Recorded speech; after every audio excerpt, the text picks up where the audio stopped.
South, east, and west. Mandalay Hill, a Buddhist holy spot and used by the Japs as a key observation post, is brought under artillery and tank fire. After capture of the hill, British and Indian troops with tank support move up for an attack on Fort Dufferin in the heart of the city. Frontal attack fails to break through the walls and moats surrounding Fort Dufferin.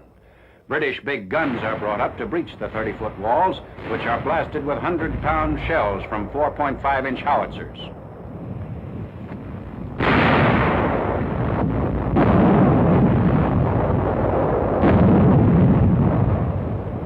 A battalion, supported by tanks firing point blank at the main gate, smashes against the fortifications. Japs, holed up and barricaded behind the wall, drive the attackers back with machine gun fire. Several of our tanks are knocked out in the action. Flanking movements feel out weak points in enemy positions.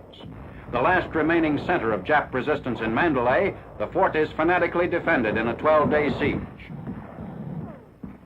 Fall of Fort Dufferin and Mandalay takes place 20th March after almost 3 years of Japanese occupation.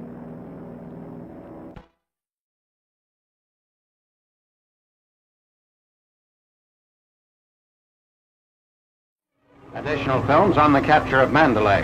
Thunderbolts and RAF Hurry bombers strike at Japs entrenched in the strongly fortified walls of Fort Dufferin. The fort successfully withstands a 12-day siege.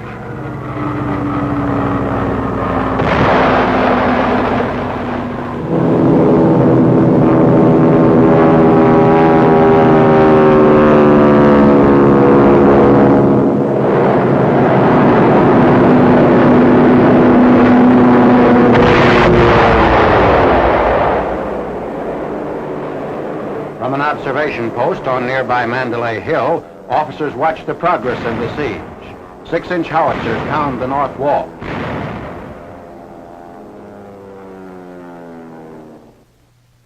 RAF and AAF officers, including Major General T.W. Reese, commander of the 19th Division, meet near a racetrack grandstand about 700 yards north of Fort Dufferin. From a pagoda on top of Mandalay Hill, the officers inspect enemy emplacements.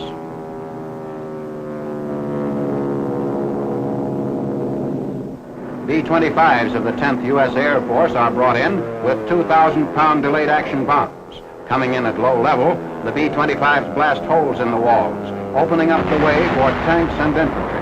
Occupation of the fort is accomplished, 20th March.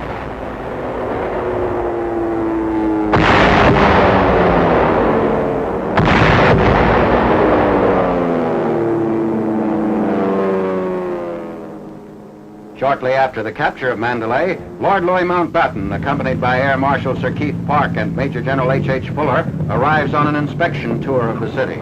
He's met by General Reese and his staff. The Supreme Allied Commander visits forward installations in Mandalay.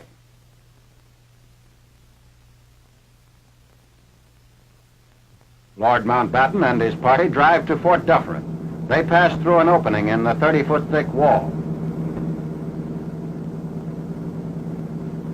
Inside Fort Dufferin, the mild square-moated fortress dominated the entire city.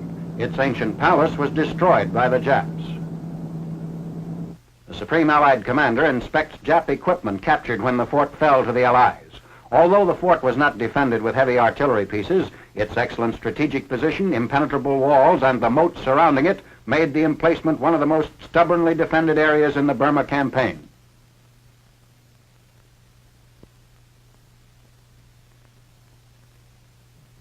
The top of the wall equals the width of a city street. Inspecting a bomb crater in the wall, blasted by one of our 2,000-pound demolition bombs.